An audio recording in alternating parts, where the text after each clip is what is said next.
আজকে আমার ভাইয়া থেকে ইউনিক কিছু শিখলাম, সেটা হলো কলম পুড়িয়ে বেলুন তৈরি। তো হ্যালো এভরিওয়ান, আমি সেই ছোট্ট আরিশা। তো কেমন আছো তোমরা সবাই? আজকে আমার মনটা খুব খারাপ ছিল, তার জন্য আমার ভাইয়া বলছে তোকে ইউনিক কিছু করে দেখায়। তার জন্য একটা পেনে আগুন ধরিয়ে পেনটাকে গলিয়ে নিল, তারপরে আমাকে ফু দিতে বলল।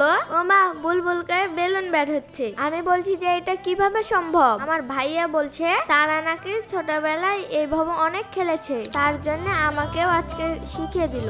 তারপর আমি বলছি ভাইয়া তুমি একটু করে দেখাও। আর বেলুন গুলো অনেক জোরে জোরে বের হচ্ছে, আনতে দেখে পুরাই অবাক। পরে আমি একটু এক একটা চেষ্টা করছিলাম, কিন্তু ভাইয়ার মতো পারছিলামই না। তো পরে আমি বেলুন গুলো মজা করে ফাটাচ্ছিলাম। তো কেমন লাগলো আমাদের আজকের ভিডিওটা? আর আজকের ভিডিওটা এখানে শেষ করছি। সবাই ভালো থাকবেন, আল্লাহ হাফেজ। ভিডিও ভালো লাগলে অবশ্যই পেজটাকে ফলো করবে।